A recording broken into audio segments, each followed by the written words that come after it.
aku paling ya luwih tuwa tapi nek ngasih tahu ya wong aku belum pernah menikah gitu. Jadi sone ndek donga.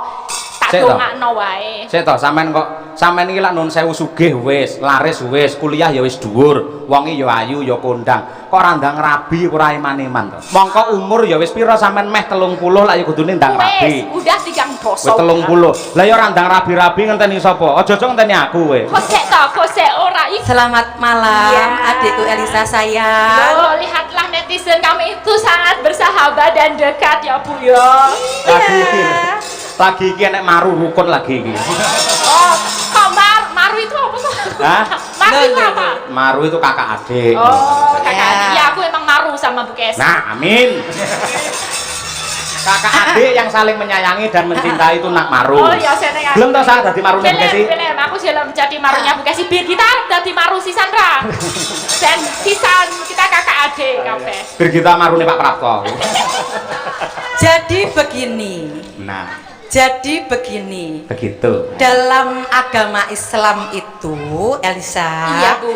Yang namanya poligami itu memang diperbolehkan, Sa. Oh, gitu.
Menika naminipun Mbak Nimas Ayu Winong Nawangsih asli saking Tulungagung.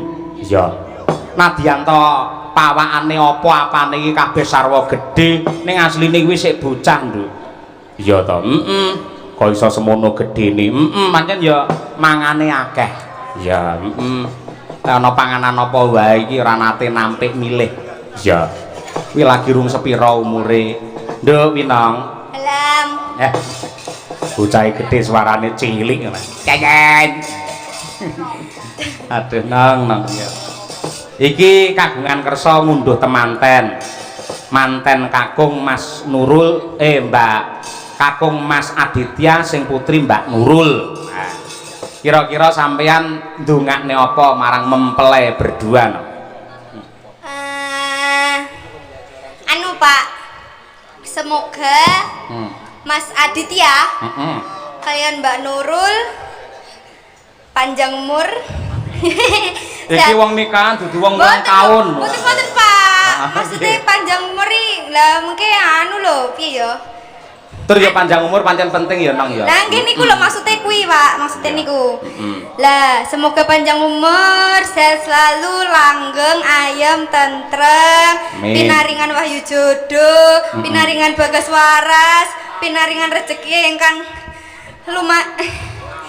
lumintu kathah, terus pinaringan putra ingkang soleh solehah, baik hati, tidak sombong dan suka menabung seperti aku. Wis sombong le umuk ora. Ora nduk, sampean calone iki lak ya omah-omah. Nggih. Kriteriane sampeyan iki sing kok senenge iki calone model piyai kakung sing piye? Kula seneng sing rada lemu, Pak. Rada lemu. Waduh, sing krebab lek ngono. Kowe nirya kaya Setya Bama mau lho. Aja golek cah nom sing ra tanggung jawab, golek tuwa sugih ning gelem ngopeni, ngono lho. Nah, niku lho, Pak. Contone sinten, Pak? Contone sinten? Contone aku. Ya ora kok ya. Ya golek sing enom ning tanggung jawab setia ngono kuwi. Ngono kuwi. Mergo jaman saiki pancen sing diomoni winong iki bener. Pancen selirane golek wong lanang sing rada lemu, wetenge rada blending sithik pancen. Wakeh ratake wong lanang-lanang sing wetenge rada gedhe-gedhe ngono pacare ayu-ayu yen saiki. Iya apa? Oh iya. Sinten niku? Kowe no. Lah iya ngono kuwi. Ngaturno lelagon kanggo mempelai berdua. Nah. Pelok barang Asmarandana wae, Nduk. Ya, kaya apa?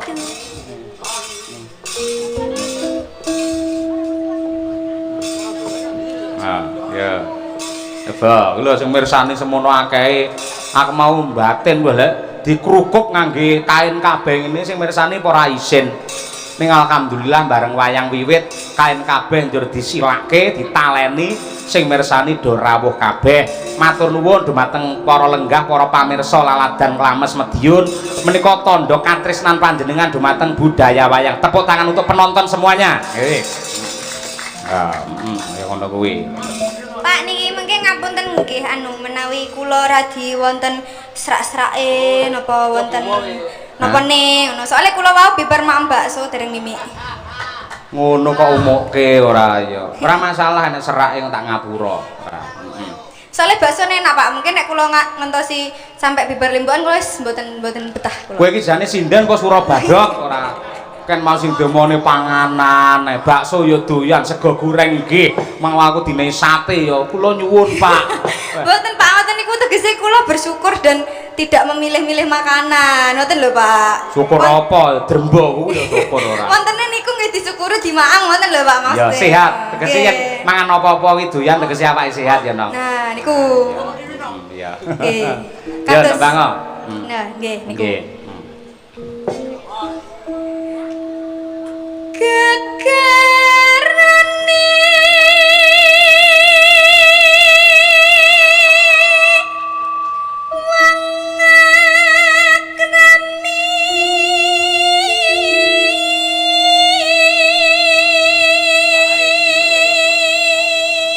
apik suarane ringik-ringik alus. Suara kaya ngono sing mari ngentek-entekne bengkok ngono kuwi. Ha iya. Ya Nduk.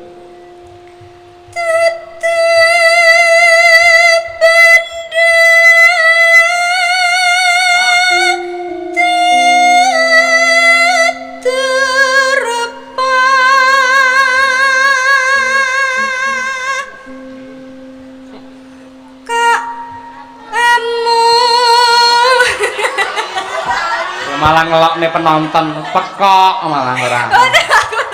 Ngobleng lho. Mula konsentrasi penuh sing dipikir aja bakso ae ora. Amung ati sokok. Ayo. Walah alah. Soale baksone mau dereng telas ya, Pak. Iya iya ora. Ayo. Among ati pawi tani.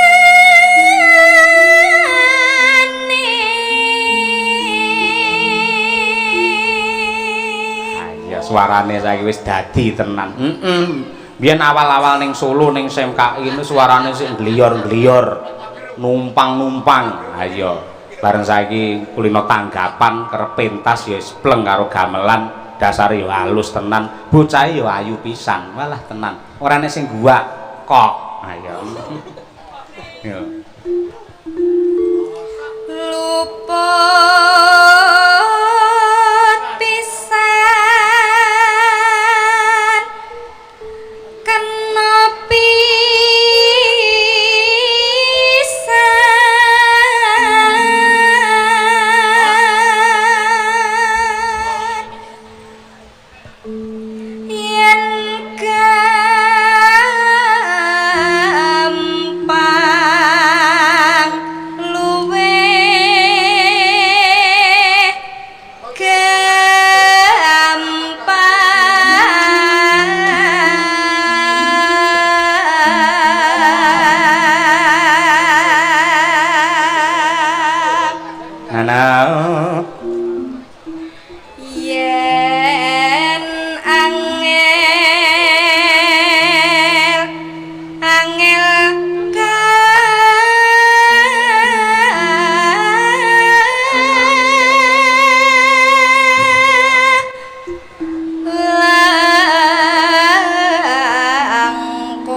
no oh tan kena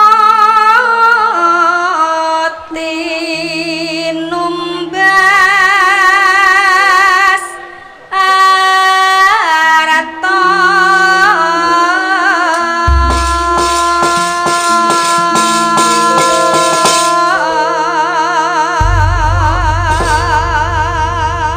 apik wilujeng niskala jos tenan bacute langgam jenang gula enak Jeneng kok jeneng gula ngoten. jenang kupingmu wis basa aku jenang ora kaya jenang kok ora ayo ya ndek nang ya sing kok pikir ya apa tak tuthuk ndakmu ora Mboten Pak, ya Allah Gusti Allah. Niki lho Pak. dan iku dudu adek-adek aja melu sapa-sapa Lah kula mawi nyuwun tulung. Pak kula nyuwun tulung kula mboten. lah kok iso mak klebu goleki jenang ngawur ayo sinden susu do kucluk-kucluk kabeh saiki ayo wis berat iki ya nang konsentrasi penuh aja mikir bakso ora yo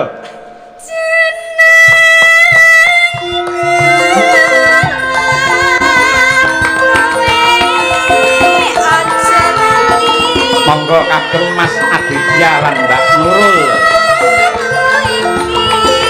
bahagia selamanya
Alhamdulillah matur nuwun Nduk Winong ya wis diaturake mau khusus kanggo mempelai berdua Mas Aditya karo Mbak Nurul muga-muga kena kanggo jampi sayah lan panglipuring penggalih lan aku marem banget Nduk noleh ngiwa iki ana ibu-ibu ingkang kepareng rawuh tur ngajak mbuh putrane apa putune cah loro ganteng-ganteng ning kiwa kotak iya iki ngoten niku Bu ingkang leres supados mboten kepaten obor kelangan lacak men generasi muda bocah-bocah iki tetep ngerti karo wayang mangjak mirsani wayang ngeten iki leres iya apa ngono kuwi mergo yen ora sing dunung-dunung ki sing sepuh sing nganti sing menehi conto ki sing sepuh engko ndak bocah-bocah ndak ra ngerti wayang iya apa kaya ngono kuwi saya yen jaman saiki nduk ora kutha ora desa angger bocah kuwi sekolah utawa ana pawiyatan mesti nggunakake basa Indonesia iya ning omah kuwi uga nggunakake basa Indonesia ki apik kuwi becik ning kudu empan papan kamu menjadi orang Indonesia memang harus ning aja lali karo jati dirine awake dhewe iki dadi wong Jawa urip ning Jawa ngancik bumi Jawa mangan ngombe lemahe wong Jawa iya Dadi yen ning pawiyatan ning sekolahan basa Indonesia monggo, nek yen ning dalem yen iso yen pancen wong Jawa gunakno basa Jawa, anak putumu jakan komunikasi nganggo basa Jawa. Men basa Jawa ora ilang, Nduk. Iya apa? Kaya ngono kuwi. Iya. Sok-soke jane omahe desa ngono kuwi gunakake basa Indonesia. Malih bocah iki ora ngerti basa Jawa. Wis to, mboten sama ngajari basa Indonesia. Waton bocah niku sekolah mesti mangke iso basa Indonesia. Jawane aja ditinggal, jati dirine aja nganti ilang. Oh ngono ya. Ngono kuwi. Contoh sing apik salah satunya ya kaya bocah dijak nonton wayang ngene. Engko sak kuwate yen pancen sesuk sekolah ya mengko kondur utawa sore dijak bubuk dhisik ana dalem, engko tengah wengi jam 2 jam 3 digugah dijak nonton wayang. Men ngerti karo budaya, ngerti karo basa Jawa. Ngono kuwi ya, Mak. Ngono kuwi. Iya, Mak, iya matur nuwun. Nah, iki kejaba awake dhewe iki didhawuhi karo Pak Mariono supaya sowan komplit gamelan wayang karo kru penabuh Waranggana. Iya, uga ana bintang tamune ya, Mak. Iki bintang tamu sing lagi viral, sing ditresnani karo sing sepuh ya tresno, sing nom-nom ya tresno. Siapapun dalangnya yang penting ada Elisanya. Lah kuwi. Iya ta. Mbak Elisa ora karo Salaso. Ning apike Mbak Elisa ki ora lali karo sumbere. Panjenengane nyinden kaya ngono iki salah satu inspirasine ora ana liya kejaba Ibu Sukesi Rahayu. Ya, cengkok-cengkoke ya waton gelem jujur ya nyonto Bu Kesi. Tur dheweke iki ya dalang saben ning mobil ngono kuwi nggih ngisi kekosongan sing disetel ya videone awake dhewe lakon Abimanyu Ranjab. Lho kaya ngono. Oh iya, le tresno karo kowe nganti kaya ngono. Dhek ngidola karo aku mula sing diseteli rekamanku. Upama aku rung kelakon dirabi Bu Kesi, karepe dhek njaluk tak rabi kuwi. Lambe mok kepruk boton dasmu ora. Guyon.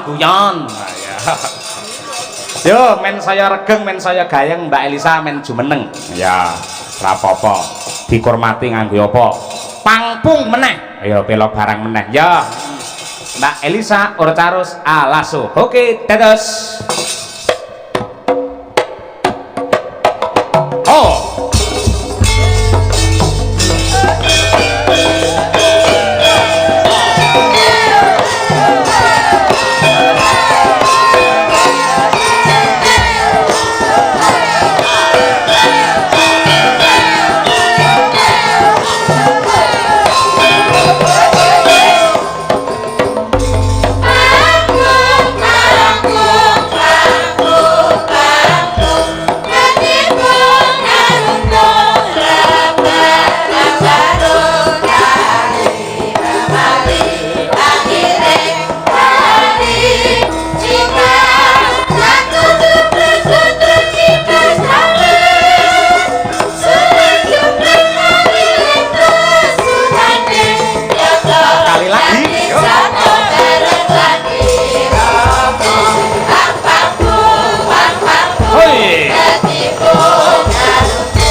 Sugeng dalu Mbak Elisa Orcarus Alaso. Ngaturaken sugeng dalu selamat malam wilujeng sedaya mawon ingkang sampun rawuh hangebaki nggih menika lataripun Bapak Mario. Kurang no. Hah? Pak Mariono. Pak Mario. Itu kan bahasa kerennya jupuk ngarepe Mario. Dawane Mariono. Heeh. Kuwi donga lho kuwi jenenge Pak Mariono Oh, kuwi. donga. Mari, Donga apa? mari tegese sehat. No ki padang. Mergo panjenengane sehat, mura padang penggalihe iso gawe senenge para warga masyarakat Nglames kanthi wayangan bengi iki lho. Amin amin amin. Ngono. Aku nek dadi anake Pak Mariono ngono aku seneng. Bendino Mak Arta aku bilangnya Romo gitu. Romo piye? Romo Yono.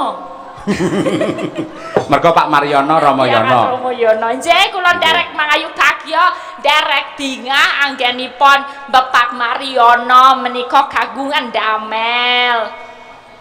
Kagungan damel. Uru kok iso kleru damel iki piye Ya ora? kan kagungan gawe gitu ya, kagungan gawe. Sing bener ki kagungan kersa. Kerso. Kerso itu apa? Karep. Kagungan karep. Lah wong wis kelakon kok. Kan wis ora karep meneh, wis kelakon. Iya Pak Mariono karo Bu Siti ra karep ning mantene lak ya karep. Oh, karep apa ayo? Ya, pokoke dolanan lato-lato. Nggih. Menika Mas Aditya ya. Aditya. Kalian Mbak Nurul betul? Betul. Nggih. Pokoknya kula nggih gandeng kula nggih dereng kagungan garwa dadi ya nek arep nuturi ya ra wangun. Mbok aku paling ya luwih tuwa tapi nek ngasih tahu ya wong aku belum pernah menikah gitu. Jadi isone ndek donga. Tak dongakno wae. Sik to, sampean iki lak nun sewu sugih wis, laris wis, kuliah ya wis dhuwur, wonge ya ayu ya kondang. Kok randang rabi ora eman-eman to? Eman apa? Loh lek nganti engko terus suwi-suwi malah saya semrawut terus piye jajal ngono kuwi? Yang semrawut apanya? Oh, songgelari songgulur lho ayo, jagung bakarane. Pikirane. Pikirane semrawut, aku enggak semrawut. Yen sampeyan iki duwe pasangan, duwe bojo, yen ana masalah dirampungi wong loro, dirembuk wong loro, men pikirane ora semrawut carane ngono kuwi. Loh, itu kan cara pikir lama lah. Aku setiap orang itu punya jalan hidupnya masing-masing. Nek dilalah wong tuane iso support anaknya menikah kayak Bapak Mariono gitu, bisa mensupport anaknya melakukan pernikahan, iso sak donone sak dongane apa-apane iso dipinangkani, iso dicukupke, dilalah diberkahi, anune tamune yo akeh, nah wis iso kelakon. Nek kayak aku kan mandiri, jadi pernikahan itu bukan sesuatu hal yang sepele dan gampang langsung dilakukan begitu saja, harus dipersiapkan matang sebaik-baiknya. Iya, lek Pak Mariono neng putra ana supporte. Iya. Putrane to. Iya. Sampeyan kuwi ora perlu disepot wong tuane, sampean iso gawe support dhewe. Opor bebek cukup awake dhewek. Mongko umur ya wis pira sampean meh 30 lak ya kudune ndang rabi. Wis, udah 3 dosa. Wis 30. Lah ya ora ndang rabi-rabi ngenteni sapa? Aja-aja ngenteni aku kowe. Kok sek ora IGR banget sih. Ora GR aku takon ngono lho, ora. Ora saiki aku nek arep kuliah ya kuliah S3 kuwi 80 juta. Wis pira entek 80 juta lumayan to nggo kuliah. Wah, Durung nek wong wedok aku ya pengen piye carane ben duwe papan, duwe omah gitu. Ya. Kan yo dicepake dulu segala halnya. Jadi orang duwe dalane masing-masing. Oh iya. Gitu. Nek aku soalnya ya ora pengen misale wis ndek bojo njok mung ning gubuk ya ora asik no. Ayo, Kan tetap dipersiapkan sebaik-baik mungkin. ya tegese iki bisa opor bebek cukup awake dhewek, ora ngrepoti karo wong tuwa. Nah, Apik. itu maksud aku. Ning nadyan kaya ngapa lan kepiye sampean lak juga nadyan rong nglakoni lak sampean wis nyawang, wis neliti, wis ngematke. Ngapa to wong omah-omah? Oh, sebab musababe wong omah-omah kok iso rukun ibake kuncine iki, kok iso bubrah ibake sebabe iki lak ya ngerti. Ya. Kira-kira piye pendapatmu?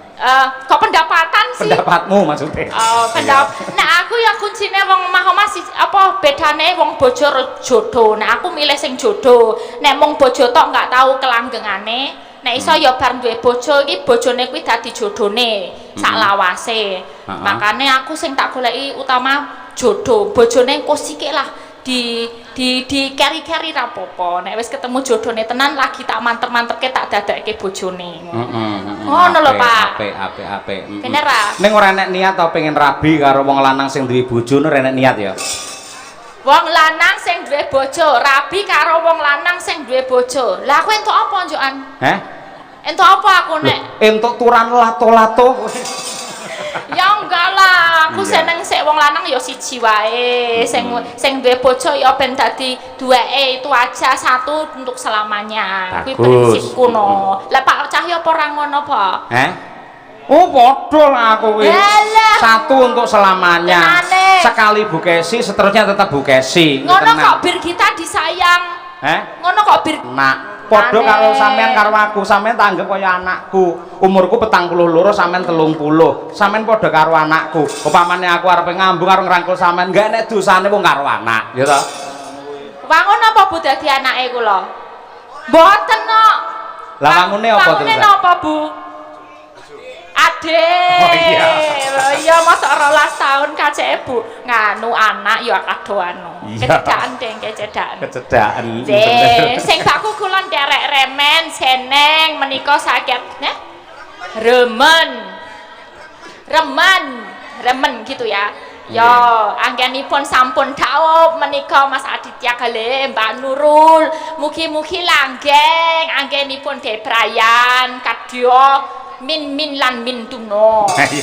Ora min. Apa? Mimi lan Mintuno. Aku kesprone-sprene golek kewane ra ketemu kok. Itu Saiki kewan. angel golekane kuwi iwak jane sing ngalor ngidul terus Hah? ngututne ngono kuwi lho jane iki. Oh, itu hewan apa?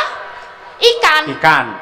Oh, ikan. Mm-mm. Tapi yang ini ngedot ke skomburi. Iya, Kok aku ngedot. buka Google itu serangga ya?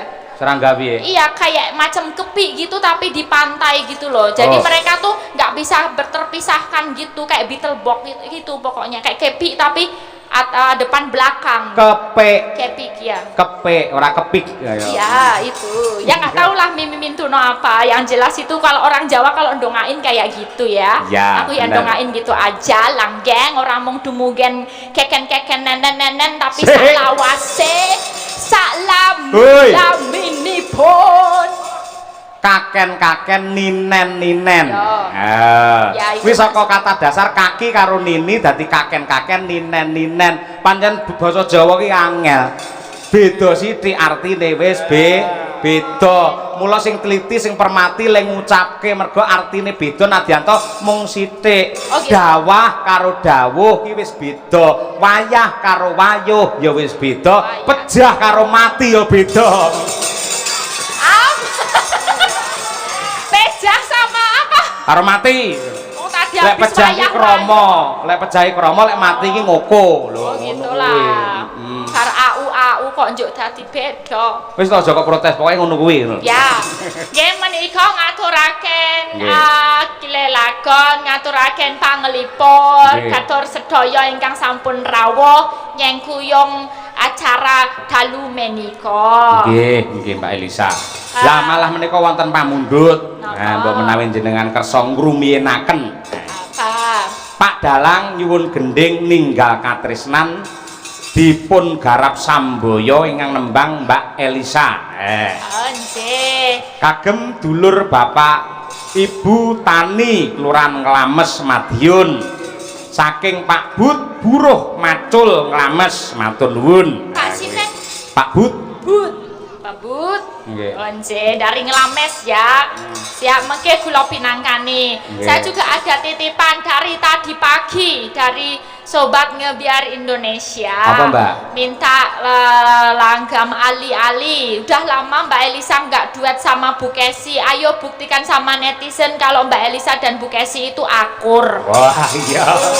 Ya, lek ngono tak dhisikne, tak Makanya dhisikne. gitu. Ayo. Pikirannya Bu Kesi, musuhan. Ayo. Padahal aku plek loh karo Bu Kesi. Ayo plek genah lho. Bu Kesi ayo turuno kuwi. Kuwi turutono apa kang dadi panjaluke adimu kuwi. Ayo.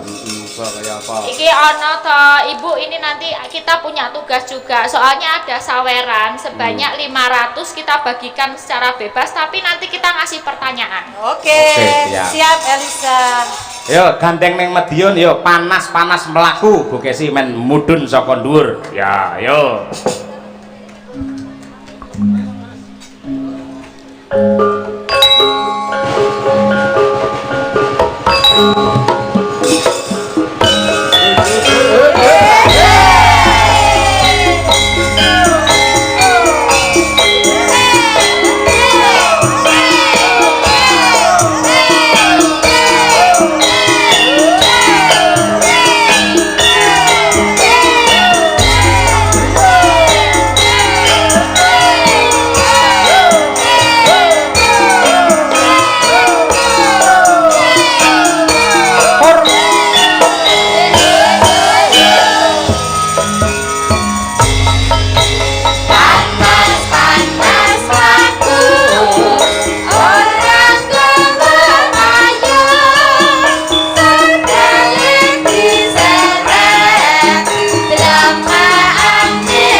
Jakarta, janji rukun tetap merdeka. Merdeka. Selamat malam ibuku tersayang, Ibu Sukesi Rahayu. Selamat malam Iya. adikku Elisa sayang. Oh, lihatlah netizen kami itu sangat bersahabat dan dekat ya Bu ya. Lagi iki enek maru rukun lagi iki. Oh, kok maru itu apa tuh? Hah? Maru itu apa? Maru itu kakak adik. Oh, kakak Ya. adik. Iya, aku emang maru sama Bu Kesi. Nah, amin. Kakak adik yang saling menyayangi dan mencintai itu nak maru. Oh iya, seneng. Belum tau saya dadi marune Bu Kesi. Belum, aku belum jadi marunya Bu Kesi. Bir kita arep dadi maru sisan ra. Dan sisan kita kakak adik kabeh. Bir kita marune Pak Prapto. Jadi begini. Nah, Jadi begini. begitu. Dalam agama Islam itu, Elisa, Iya, Bu. yang namanya poligami itu memang diperbolehkan, Sa. Oh gitu. Iya. Bu Kesi. Tapi Bu Kesi. dalam Pak Dalang. Sip, ayo. Oh dhisik. Tapi lo ya, Tapi yen bojo lanang kuwi mau siji mampu memberikan nafkah secara lahir dan batin neng secara adil, Sa. oh Ngono. gitu. Sing ping pindho, istri yang tua kudu merestui lahir batin. Oh. Upama Pak Cahya kuwi ya upama Bu Kesi lho ya. Nggih. Pak Cahya kuwi tak ikhlasi poligami upama lho iki. Upama ta, Bu? Iya. Ning dheweke apa kuat ngayahi wong wedok ayune kaya awakmu ya remuk. Yo. Upama lho, Pak. Lah iya, aku omong upama ngono tetep iso ngayahi. Aku prayo golek obat. Masalahnya bukan cuman itu, kan aku ya sekolah barang. Upama kayak gitu apa ya kuat mau 80 yuta paling Nah. ora. Ngopo dolne gamelan opo piye kowe? Lho, Saya aja. ngerti ya, Bu, ya. Gamelan ijo, oh jangan. Iki mas kawin nalika sampean ngrabi karo aku. Biyen nalika sampean dadi bojoku urung duwe apa-apa lho, Pak. Duwe wae mung lato-lato ning Ih. Bener, Ya, Bu, ya, betul. Bu, ya, iki Bu. gamelan jimat nyuwun sewu niki gamelan jimat lek maringi Mbah Sukrono Suwondo nalika Mas Cahya nglamar kula Bapak Ibu. Ya. Ngono arep didol. Bener. Heeh. Aku mbiyen rabi ora modal apa-apa. Modal kuwi mung gedange mrotoli bosok pisan ora. Ning nyuwun sewu Pak Dalang. Siap. Gandeng dalu niki kan hajatanipun ngunduh manten. Nggih. Nggih to, ingkang dipun mantenaken nggih menika Mas Aditya melawan Mbak Kaya Nurul. tinju. Mbak Nurul. Lawan to, Bu. Mbak Nurul kalih Mas Aditya jeung kula sukani tips-tips bagaimana menjadi pasangan yang bahagia. Nah, Kados tipsnya kula Bu. kalih Pak Cahya Kuntadi, kula niku nyuwun sewu. Kula rabi kalih Pak Cahya itu sudah 15 tahun, El. Weh, panjang ya Bu perjalanannya. Perjalanan kami yang sangat panjang itu ternyata ada satu yang namanya kunci kebahagiaan. Kuncinya apa, Bu? Miftahul Jannah. Ya, kuwi ya. Miftahul Jannah, la ilaha illallah. Engko kuwi. Ngendikanipun para kiai, alim ulama, yen rumah tanggamu iku pengen bahagia, sejahtera, ekonomimu iku mapan, apa-apa sing mbok karepke kuwi kelakon nyuwun sewu. Mas Aditya, jenengan kedah ngeratokake utawa memuliakan istri panjenengan. Jadi bojo panjenengan Mbak Nurul niku jenengan muliaaken setinggi-tingginya, jenengan junjung derajatipun istri panjenengan. Oh, Contohnya iya, piye? bagus. Contohnya gimana? Seperti Bu? Pak Cahya Kuntadi sama saya, El. Ya. Kalau di rumah itu Pak Cahya Kuntadi selalu menyayangiku, El. Oh. Setiap kali aku mau mapan turu, El. Iya. Tak sembah sik aku mbiyen. Arep Lampah bubuk. dodo. Arep bubuk ngono kae. Nggih. Bu Kesi, sampean kesel gak? Panggleleng wong lanang-lanang dhewe ternyata nek di rumah tetep mijeti bojone. Iya, wedi karo aku. Ora mau mijeti umbah-umbah bareng aku nek omah. Nggih. Ya. Intinya itu, muliakanlah istrimu, niscaya rezeki dan kebahagiaan akan mendatangi keluargamu. Amin. Wah, Amin. resep yang bagus Amin. ini ya buat PR yang baru Terus. aja nikah. Nek resep sing pacaran dawa aku luwih ngerti. Piye sayang? Oh, bae duwe pacar bisa bae. Piye. Ora nek rabi aku radong. Nek pacaran dawa aku dong. Nggih niki lanjut aja Bu, kita ke langgam ali-ali sak bawane, nanti sambil kita bawa kita akan bagi-bagi ini. Siap, Elisa. Wis kono demen dhewe cah loro sing rukun. Rukun, Aku mau nyawang wae. Ya. Iya. Karo mbayangke. Ya ora kok Bu sih. Sing dhisik sapa? Mbok enom apa mbok tuwek? Niki nderek dawuh Pak Dalang. Ya ben ra mutung mbok wek sik ya. Kok nganggo ben ra mutung barang. Iya no dimuliakan no. Nah kuwi. Ini idola saya Bu. Oh nggih. Ngono niku Pak Lurah nggih rawuh. Pak Lurah Broto. Pak Broto kali Pak asisten Pak Lurah penggemarmu. Oh iki sembah nuwun Pak Broto Wayut. Nggih. Ya Bu Kesi. Jeneng kula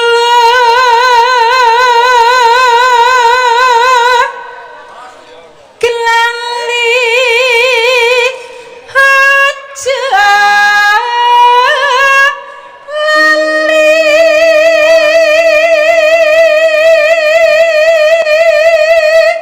Kalau boleh tepuk tangan 10 pengen tak tepuk tangan nih Bu, jenengan luar biasa. Dari dulu sampai sekarang terus diidolakan dan panjenengan itu sebagai tokoh yang diidolakan masyarakat enggak pelit-pelit untuk membagikan ilmunya kepada anak-anak. Itu yang saya senang. Jadi generasi ke generasi bisa terus menerus gentian. Nanti ada yang maju dan muncul. Luar biasa panjenengan Bu. Terima kasih Elisa. Isoku yo mau ngene Elisa. Ilmu itu memang sebisa mungkin harus bermanfaat untuk generasi. Isoku nglatih nyinden. Yo aku sak iso-isone yo nyinden sing apik. Syukur iso ditulat lan dicontoh karo generasi sak ngisorku. Ngono lho. Amin. Terus ya piyai loro ki padha virale tenan. Lah Mbak Elisa viral di era milenial, Bu Kesi viral di era kolonial. Lho, Kolonial lho Pak. zaman penjajahan lho Pak Dalang. Lah iya, ora mau penjajahan tak jojo barang kowe. Lho, sampean ra ngerti kondange Bu Kesi Rahayu. Ngerti? Ora. Biyen nalika tahun 85 lho aku. Lah iki lho enek kasete lho iki lho. Oh iya. Enek piyai ngirimi aku. Ki dalang Pagelaran wayang kulit dengan cerita Anggodo Mbalelo. Dalang Ki Anom Surata bintang tamu Cak Dikin wiwit karo Kesi. Oh. Masyaallah. Sik. Kuwi tahun 2008 ya. 1400. Kuwi ketoke aku mbiyen rong karo sampean iki, Pak. Rong. Aku ketoke kasih karo Ini mantan belum sing pacaran. Jerman. Oh, belum pacaran. Masih sama yang Jerman dulu. Oh, masih yang sama yang Jerman. Klambene ting cerbung doan ora. Mergane nek wong ngirim kaset iki mau lho. Ah iya. Ra masalah.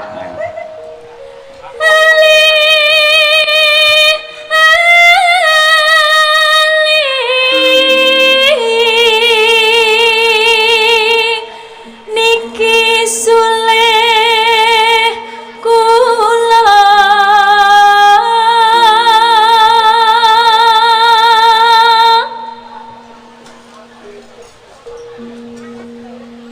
Ayo Cahayu. oh iya Bu No. Mbak. aja dianggap sepele.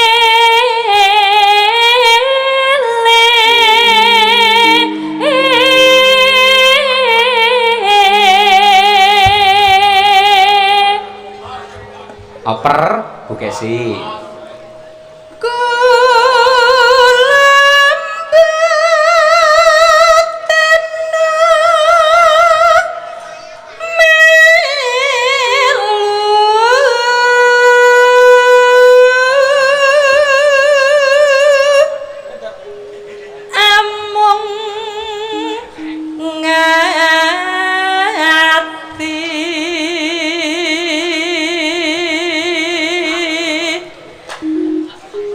Tanah sanggun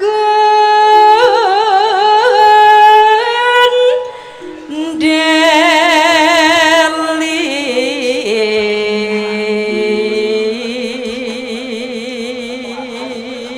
Mbak Elisa, yo. yen gawe lara gelo sakit rinten dalu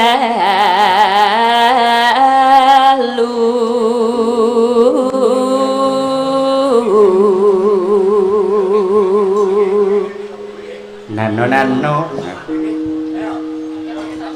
Bugesi ya ketoken Mas Cahya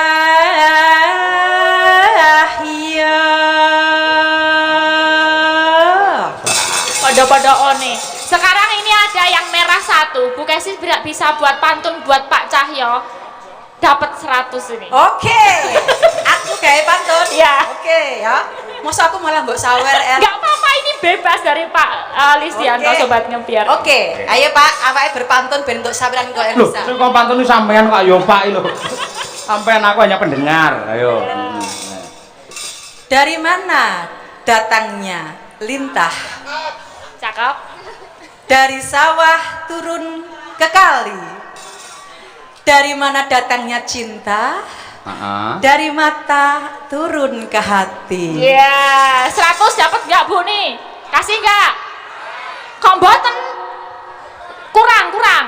Oh, gas lagi Bu. Up lagi Gitu Bu. Pak, aku dikek 100.000 kok sampean kok era ikhlas gitu Pak. Contohnya kayak gini contohnya.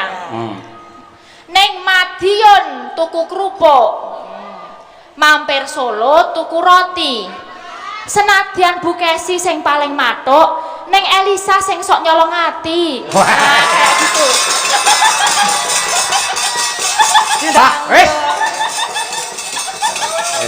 Sa, kowe aja mancing-mancing kaya ngono kuwi lho.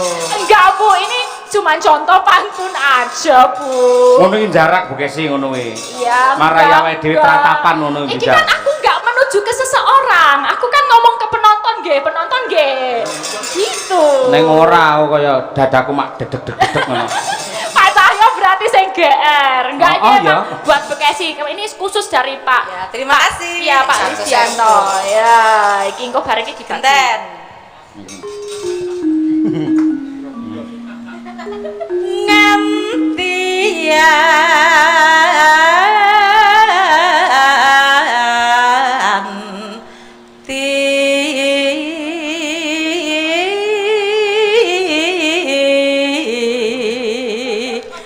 Besok apa bakal bali.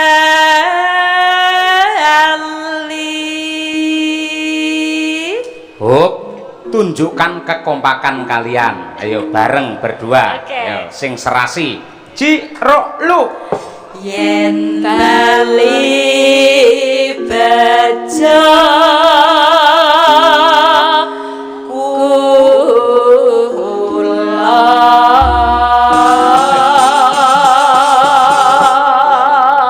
Para penonton sedaya nyuwun tepuk tangan untuk Bu Kesi dan Elisa Orcaros luar biasa.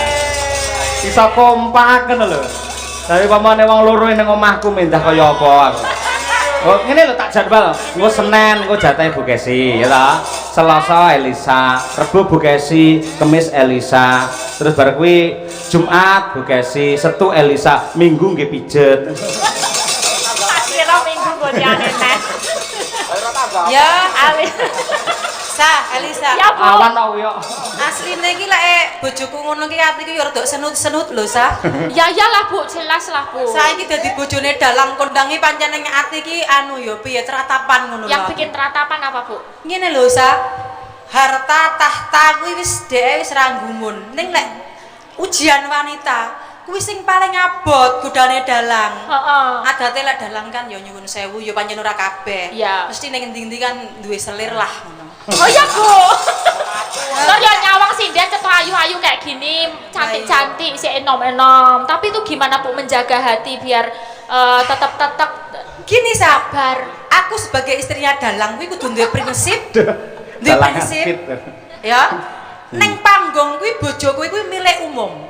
Oh gitu. Dadi wis tak liarke. Bebas. Bebas senajan to mau aku ya ngerti. Nalika bojoku bar macak ganti ning kono to liwat kono enek ibu-ibu sing ngrewang ning pawon kuwi, buwokonge bojoku dicuwe oli diambu ki sengak-sengak ta. Ya dalange ganteng tenan lho ning kono kene. Ya aku ikhlas wae senajan to ning kene dicewoli wis diambungi penting mulih utuh botole. Kowe tak kandhani Bu Kesi asline ngene lho Bu Kesi. Dalem. Sampe lak kandha harta tahta wanita, harta tahta aku ora gumun. Wanita pun aku juga tidak gumun. Saged. Wong wedok model piye kaya Winong ayune kaya ngene ora gumun. Kaya Mbak Tutik sing kaya Gisel aku ora gumun. Kaya Birgita kaya Diajeng kaya aku ora gumun. Sama sekali aku ora gumun. Lek karo Elisa ki mbuh. Wah. Yang ketoke Bapak Ibu, ajeng nyuwun presa jenengan aku. Apa? Ning ketoke iki menurut kacamata jenengan, menurut feeling jenengan. Ketoke apa bojoku karo Elisa nek rasa ya? Sapa sing banget banget ya? Paling banget dhewe sapa? Kayak seket lho. Iki Bu anter dhewe. Rene Bu ngadeg Bu. Alasane apa Bu? Alasane Bu? Ayo ngadeg. Iki sajake Bu anter dhewe ayo. Arep tak takoni kok ajae percaya dan semangat iki tak takoni iki. Masane. Kok ngaten to? Bu, asmane sinten Bu? Purwati. Nah, wau lek kula nyuwun presa to kalih masyarakat. Ketoke bojo kula niki lek kalih Elisa ketoke kok semangat, enek rasa ngono lho. Jenengan sing paling banter dhewe. Nggih pancene. Jenengan dari kacamata nopo? Feelingnya jenengan pripun kok iso ngarani ketoke bojoku seneng karo Elisa? Jawab Bu, tak sangoni 100. Dari omongnya Pak Kun Cahyo. Pak Kun Cahyo. Ngendikane Pak Kun Cahyo pripun? Kula senes Kun Kelihatan Cahyo ada Bu. cash mystery ya Bu. Kelihatannya Bu Purwati. Kula jeneng kula senes Kun Cahyo. Kun fayakun. Cahya kun tadi Bu. Nggih. Pripun manut atur kula pripun Bu Pur? ketinggalannya dekat gitu loh. Tapi nek jenengan milih sinten Bu? Dilalah nek misalnya kayak gini jenengan dukung ke Pak Cahyo Bu Kesi napa Pak Cahyo kalih kula Bu? Dua-duanya. Lah. Bu, Galah. tok Bu. Terus. Tok dongane jenengan putrane soleh-solehkah Bu? Di luar Fikri, di luar Nurul. Wes sik. Biasa. Iki Pak, iki sing luar biasa ning kene iki. Kenapa? Bu niki Bu sinten wau suli kah? Purwati. Suriah dibom malah. Nah, nyuwun sewu Bapak Ibu. Nyuwun sewu lah iki jujur tenan iki. Piye? Bu Purwati iki nyuwun sewu, jujur tenan iki Sa. Nggih. Ini adalah kata-kata jujur dari seorang ibu. Nggih. Berarti penjenengan Bu Purwati mau seandainya suaminya punya suami istri 2, dia ikhlas kok. Napa nggih Bu jenengan ikhlas Bu menawi di 2? Kelas. Ikhlas Bu. Soalnya Pak saya kan Masalah. mampu. Bu niki sangu Bu nggih jenengan. Tampang surga Bu. Jenengan tampang surga. Bu Pur, mriki Bu. Bu mriki. Enggak, nggih nempur nggih. Nggih. Amin. Besoknya tuku kopi. Lah iya. Enek lho iki lagi iki wong racun wong omah-omah malah duwe akeh ya iki lho. Nggih. Nyuwun sewu, kula percaya kok niki wau namung gegojekan. Gojekan. Mboten tenanan Bu. Nyuwun pangestu nggih Bu, mangdongakne anggene bojo kula kalih kula omah-omah selamat nggih Bu. Ngantos Amin. Lho, jenengku ganti neh malih selamat iki lho. nggih, matur suwun Bu. Matur nuwun nggih Bu Pur nggih. Monggo pinarak malih. Terima kasih. Nggih sehat selalu Bu Pur. Wes Bu, salim malih kula, Bu. Iya. Wah, gelange bar disemprotne. Iya, jawabannya bikin kaget ya. Luar biasa. Tidak habis pikir.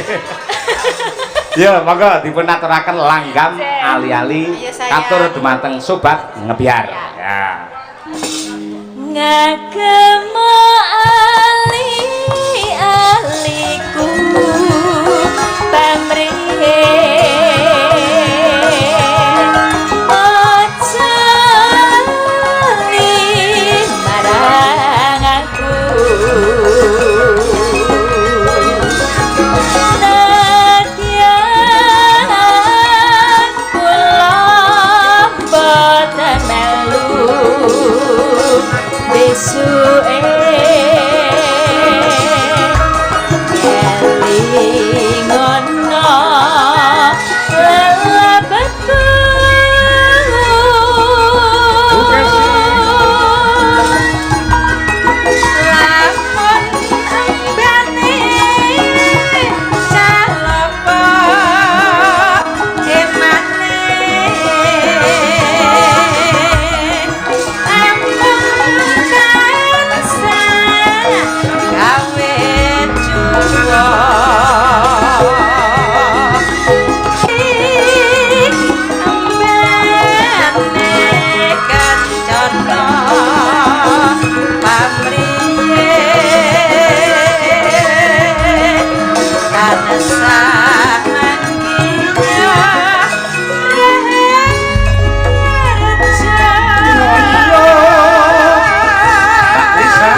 bola kan Bu jangan naik dulu. Iya, Ini kita bagi tugas.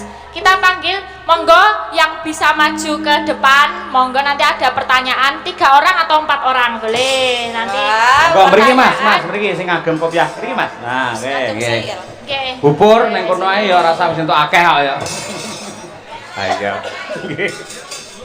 Yang lain Maju. ada 3 orang. Pertanyaan gampang-gampang mawon. Mriki, nggih. Nggih, 1 2. Satu Tambah lagi. lagi, monggo Pak, Mas mriki. Tunggal, nggih. Setunggal Mas Ibu, napa sinten monggo. Nggih Mas. Nggih. Nggih. Monggo mriki Pak. Kene. Ya. Syukur menawi tunggal putri. Nah, niki Bapak. Niki putri Ibu. Ah, pas, nggih. Penake ndelok wayang entuk saweran. Ya rong karuan yo lek iso jawab yen ora ayo. Nggih. Pertanyaan pertama kula nggih Bu Kesi. Iya. Kesi mempersiapkan juga. Pertanyaan pertama. Namanya siapa, Mbak? Oh ya, Ibu siapa ini? Nurul. Bu Nurul ya. Duh, mantan wedok no. Tak kira bojone Mas Aditya. Menika ingkang hamengku gati naminipun Bapak sama Ibu siapa yang punya hajat? Ya. Bapak Mariono dengan oh Ibu. Boleh? Kira-kira siapa ya? Ibu siapa? Oh ya. Bapak Mariono dengan Bu Siti dong. Bu Siti, betul Pak? Betul, Yeay. nggih. Bu Siti Menika Umi pun. Arsih, Nggih. Nggih. Nggih, makasih Bu Matur nuwun Bu Nurul. Nurul, nggih. Sebelah sana ada Bapak siapa ini? Pak ditanyai Mbak Elisa sing cantik lho, Pak. Nggih. Nya. Oh, Nama Mas Arif Tantowijaya. Mas? Arif Mas Arif. Oh, Tantowijaya. nggih, Mas Arif. Pertanyaannya Mas Arif. Lakon malam ini, ya, lakonnya apa kira-kira? Ayo. Lakon wayang Ngerti pada ora? malam hari ini. Lakone bengi iki Bagong keringetan. Leran jagong kebangetan. Napa? Ayo. Wis tersebar kuwi ning medsos kuwi, ayo. Ngen.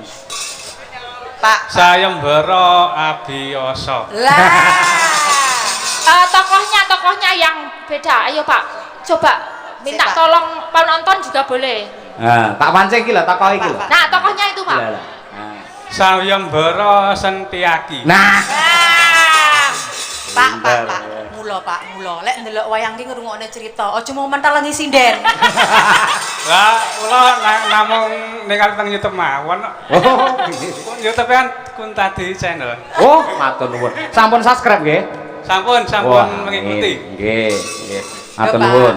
Gandeng jenengan walaupun leres anggenipun jawab menika saking Mbak Elisa 50.000 sobat ngebiar. Ya, Matur dari suwun Sobat mugi-mugi Ngebiar. Gusti paringi kesehatan dan kewarasan. Amin. Terima kasih Pak. Nang dungane stok engkas, bojoku ora wayuh, Pak. Ya kalah dungane karo Bu Purwati. Berarti mantep ya. Makasih ya Pak. Sama-sama. Nggih, salah Nggih. jengipun. Matur nuwun. Nah, ini Bu Kesi bisa kasih pertanyaan ini, Bu. Oh nggih. Pak. Nah, lah lagi. Pak D. Jenengan asmanipun sinten? Saridin. Wuh, Saridin. musuhe Sakirah niki berarti. Sakuwi. Sabar. Sabar. Ri. Riki golek ridane Gusti Allah. Oh. Pinter. Masuk. Din, Din ki agama. Alhamdulillah. Saridin genku tukang sono tukang main. Ngen kula malah tukang keduk, Kedon apa, Pak? keduk pasir. Wah, mboten napa-napa. Niku malah jenengan manuke kuat teng banyu niku. Keduk dewe. to bos. Lah iya tukang golek wedi, Pak. Pertanyaannya napa? Pak Saridin. Nggih. Niki pertanyaannya gampil mawon no, Pak. Nggih sing penak-penak mawon apa golek sing angel. Nggih, Ya. stop. Pokoknya jenengan kali kula bolo kok, Pak. Plek. Jenengan kula takoni itu gampang jawabane. Nggih. Pak Saridin. Nggih. Dalu niki dalangipun ganteng napa mboten? Lah dalah iki. Apa jenengmu Saridin kok muni ganteng iki lho? Ngitakoni Pak Saridin. Nyun sewu Pak Dalang. Ganteng. Alhamdulillah matur nuwun. Lah ganteng to ibu-ibu nggih? Ganteng pancen wong lanang ya lumrah ganteng. Matur nuwun Pak. Niku pertanyaannya nembe pisan niku dereng pertanyaan. Niku nembe Tangan kula ilustrasi. ngewel. Niku nembe ilustrasi ping kalih. Nggih. Dalangipun asmanipun sinten, Pak? Alah wong kula niki benten ningali teng YouTube, Lah, YouTube mate. YouTube. Lagi kula nembe ngerti jenengan kulino ningali teng YouTube lho. Nggih. Nama komplit, Pak. Cahyo Kuntadi. Nah, sekarang pertanyaan ketiga ini Loh. paling Beyuh. tenang. Kok Sama pertanyaan 15.000. Cahyo Kuntadi, artinya apa, Pak? Cahyo Kuntadi. Ayo lah. Cahyo Ki Sumunar. Wah, 100. Nggih. sinar Baskara. Kun nek kun jarne kun fayakun. Ayo. Tapi Kun niru kun. Kuntadi tadi. Masa tadi? Duka Kuntadi. nggih. Nek cahyo iki jelas sih cahyo sing sumuran. Sumuran. Mergo napa? Mulai rumiyin Pak Cahyo Kuntadi niku sumunar. Terkenal. Amin. Kondang. Amin. Kula nggih remen budaya, Bos. Wah. Elah, hebat. Ela. Pak Saridin. Pangestunipun nggih menika Pak. Double, Bos. Nggih, anu nggih. Alhamdulillah. Nggih. Pak Cahyo, Dalam. bisa muga-muga niki barokah. Amin. Amin. Nggih. Lah terus tambahane ndi oman amin ae. Oh iya ya. Lah wis tak kene bubur mati mau lho. Amin ki yo nek tambahane amin. Nyoh. Wah. Saridin iki bareng munggah panggung wis ilang sipate menungso malah kaya kotak amal we. Lah dalah. Ya, sekali-kali sedekah niku. Aja omong ae nyoh.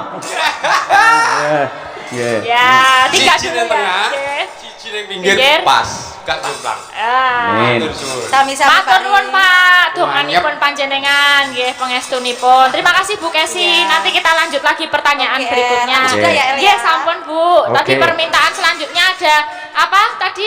Ninggal Katresnan, Mbak Elisa. Monggo Nggih. mau Winong apa Birgita, Pak Umi? Monggo Pak Birgita, Cahyo. Birgita. Oke. Iya. Sing wajahe mirip kaya sampean. Kaya Iya, apa? Mbak Birgita. Tak tang tak dang. Oh ye, yuk.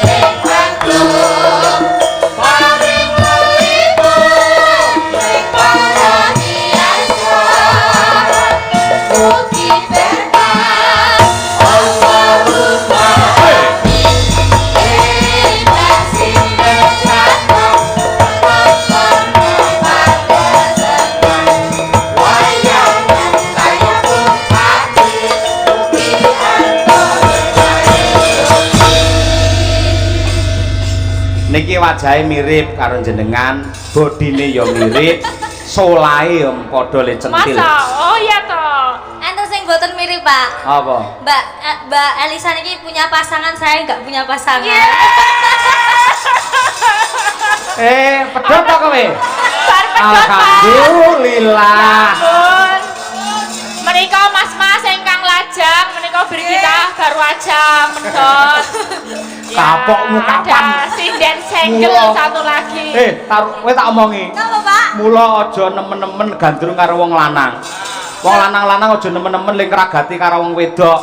Tiwas tukokne apa-apa ulang tahun dikado duwit entek nggih ngragati wong wedok. Lah bareng rabi terapi karo wong liya. Ya, dibalik lagi sinan dhewe ya. Wonge teko. Ah, Ya Birgita kuwi. Ya ora ora apa-apa. apa-apa, itu berarti ada kehendak lain akan diberikan jodoh yang lebih baik lagi. Amin. Lah aku mbiyen ngene ping 15 enek bir pedhot ngono. Napa nggih, Pak? Nggih ra Kok apa-apa. Jojo percaya wong lanang biasane ngono, pacaran ping 3 ling aku ping 15 kayak gitu. Dibesar-besarin nek wong lanang iki ngono kuwi ben ketok gagah. Iya lek ora besar kowe ora seneng. Ayo.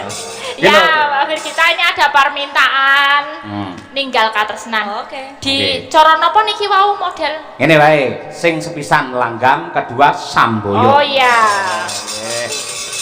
Langgam kemudian samboyo. Diaturake Mbak Birgita karo Mbak Elisa. Ayo dhisik Bir. Ya, buka celuk. Oke. Aduh, kasihan deh lo melu prihatin, melu bela sungkawa.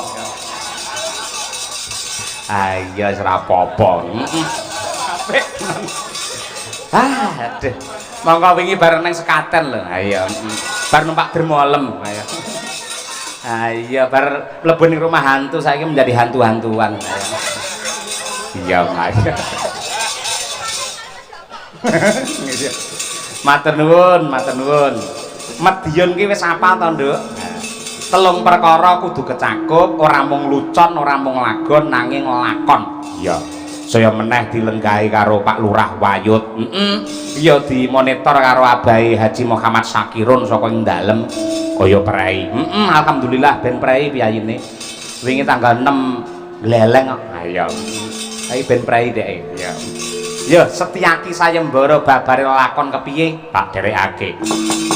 Sang Patih Sigra Sanata baris nyawiji kumolong kampyak kumbrat kut lampahe binarung krapyak watang agade ku melarnge bagi uro